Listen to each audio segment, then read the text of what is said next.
Hello and welcome to the latest episode of Sports Excellence as we see what lies behind sport's peak performers.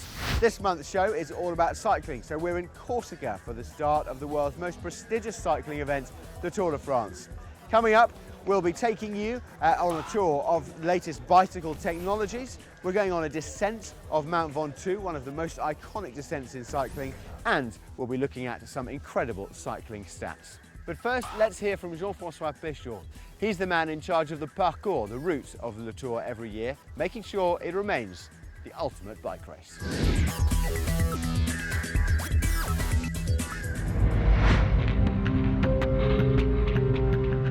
Il faut faire 21 étapes et il faut faire 3500 km maximum. On met en place un scénario. On essaie de deviner un an avant tout le monde, puisque le Tour de France, il est prêt pratiquement un an à l'avance.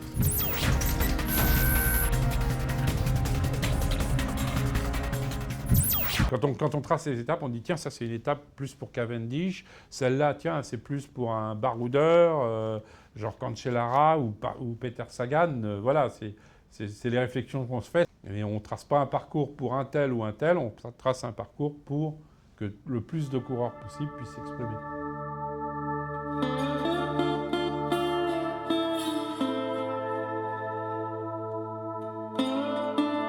On regarde d'abord si les distances sont bonnes, pour ne pas avoir des étapes de 200-300 km. Donc on trace sur carte, on calcule sur carte et ensuite on va sur le terrain.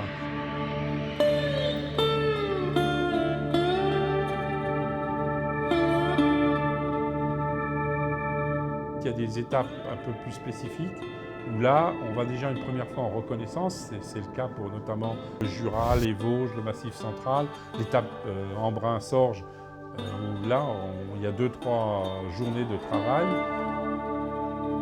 Au départ, on voulait faire le tour du lac de Serponçon. Et si on faisait le tour du lac, on bloquait la nationale 94, qui est le seul axe Briançon-Gap. Donc, il fallait absolument garder ça pour pouvoir faire l'aller-retour entre le départ et l'arrivée. Parce que les gens vont être hébergés ici et ici. Donc il faut que les gens puissent venir au départ et de l'arrivée puissent repartir. On a passé 3 jours là-bas pour voir et on a trouvé la meilleure solution, que c'était de ce côté-là qu'il y avait une possibilité. Et on a abouti aujourd'hui à un parcours très musclé, très spectaculaire et qui va peser sur le résultat du Tour de France.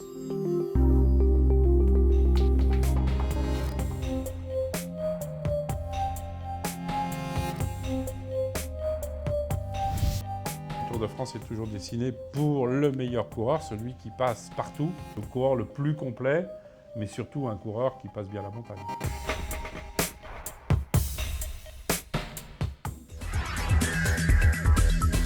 The world of professional cycling is awash with statistics. The journalists use them to write their articles, the teams use them to make sure that their riders are doing the best they can on the roads every day. So with so many stats at hand on this 100th Tour de France, let's have a look at some of the best.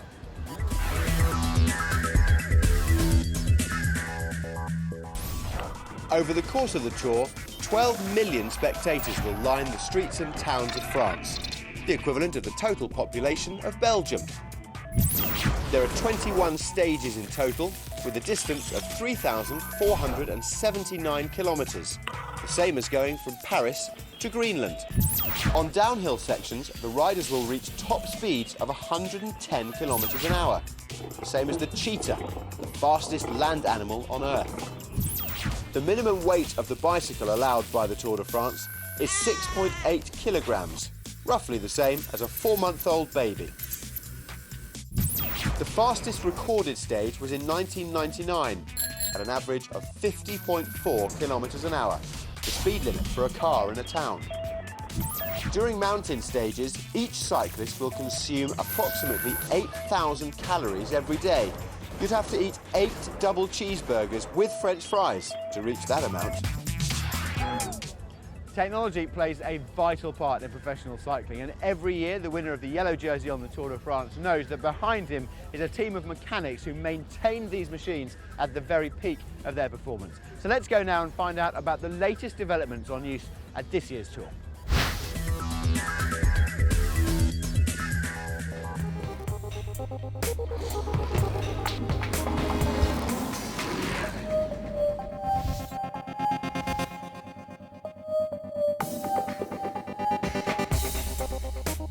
c'est une nouvelle technologie.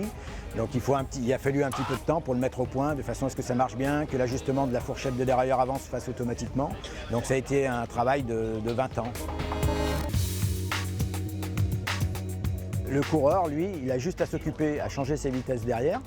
Et en fait, la fourchette de dérailleur avant se règle automatiquement, instantanément. Ça permet de gagner du temps dans le changement de vitesse. C'est un petit peu comme les boîtes de vitesse dans les Formule 1. Vous appuyez sur un bouton, ça vous fait changer de rapport.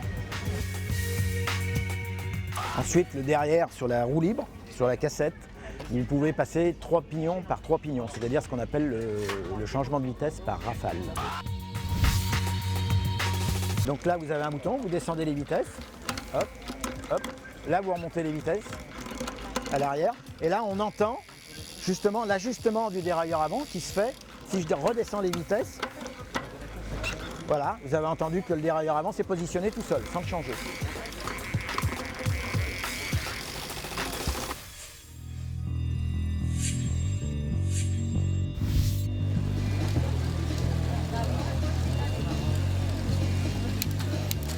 Quand vous êtes en ligne droite, là on a les changements de vitesse à ce niveau-là. Et maintenant, c'est souvent les gros chronos dans les grosses courses, c'est souvent des parcours urbains. Beaucoup de virages, et qui dit virage dit relance. Ce qui permet de relancer avec un poste de changement de vitesse ici. Ce qui évite vraiment une grosse perte de temps de toujours avoir à remettre les mains ici pour changer.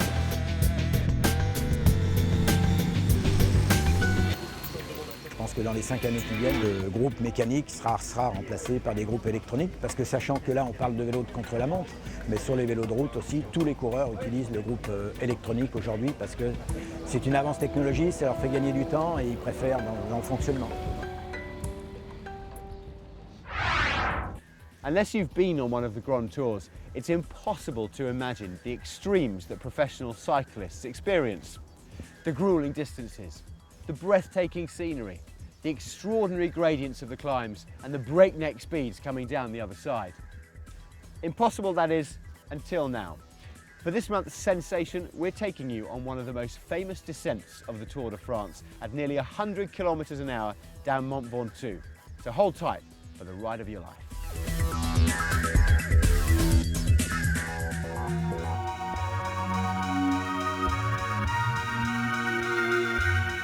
Il y avait longtemps que je n'étais pas allé au Mont Ventoux.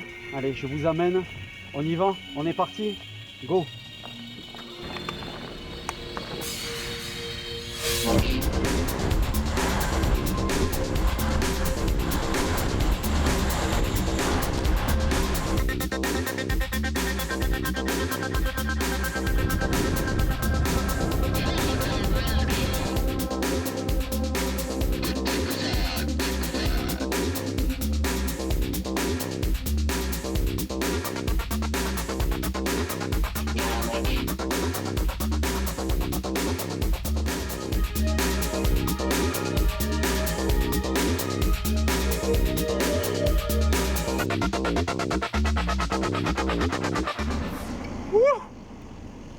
Ça c'était bon. On le refait? So here we are at the finish line of the first stage of the Tour de France and at the finish line for this episode of Sports Excellence as well. I hope you've enjoyed our little look into the world of cycling. Next month we're doing swimming, so dive in with me as we go to the World Swimming Championships in Barcelona. See you there.